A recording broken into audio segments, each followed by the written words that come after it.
Chris, what do we got today? Last day of OTAs is tomorrow. I wonder if you could just sum up what you got out of these OTAs and what you expect to do when minicamp next week. Well, I think that we've been able to go back and fine-tune some of the things that we put into the coaching sessions.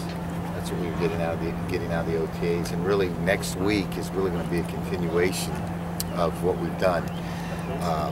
You won't see a whole lot of different practice structure. The only thing with the mini camp is it'll be mandatory, so we should have a full complement of players here, and we'll have a second session where we'll have a walkthrough practice. So it'll give us an opportunity to have a dry run of what we're going to do in training camp with our walkthrough. So when these guys leave out of here, for the most part, they'll have experienced everything that they're going to experience in training camp. How do you feel about your depth at blocking tight end? Blocking tight end, well, I think that we've got to try to find some guys, and right now it's going to be interesting to see how the competition goes, John.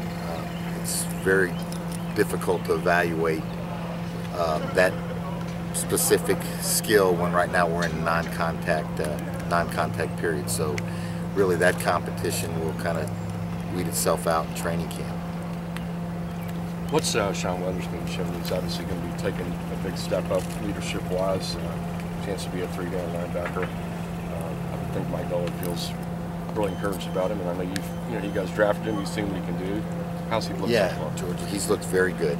Sean is very confident in his abilities, and I think he is becoming more vocal, which is what we anticipated he would be in a very good way. Very positive, and he's become a leader of of the defense. And each and every year there's a different dynamic on a team, and different guys have different roles. And I think Sean's role is going to be different this year than what it's been in the last 2 years. Can you overstate Julio Jones having a full off season and what that might do, and what do you expect from him this year with that? Well, I anticipate that there'll be a continuation of the maturation of Julio as a football player.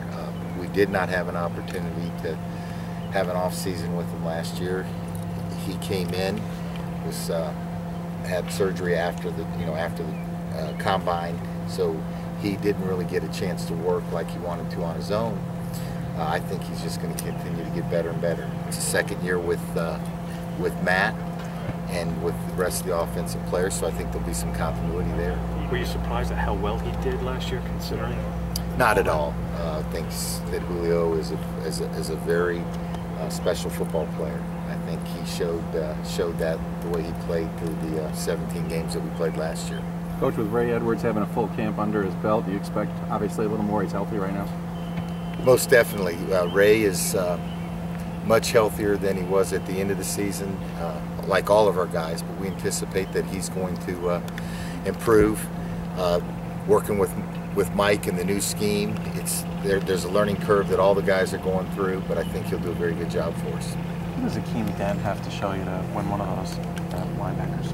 Well, he's got to, in our mind, and he's got to be one of the best three linebackers. And Akeem is familiar with what we do schematically in terms of how we put our practices together. There is some new learning in terms of what we're doing defensively, a little bit differently.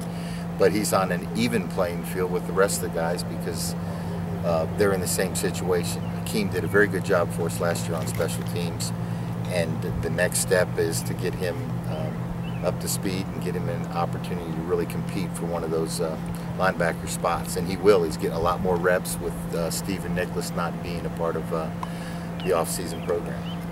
Coach, how will affect the league years from now? It seems like youth football is following the lead from the NFL. Talk about, I guess, what they're doing with Pop Warner and the impact the NFL is having on the future of the game. Well, I think that football is the greatest team sport that there is.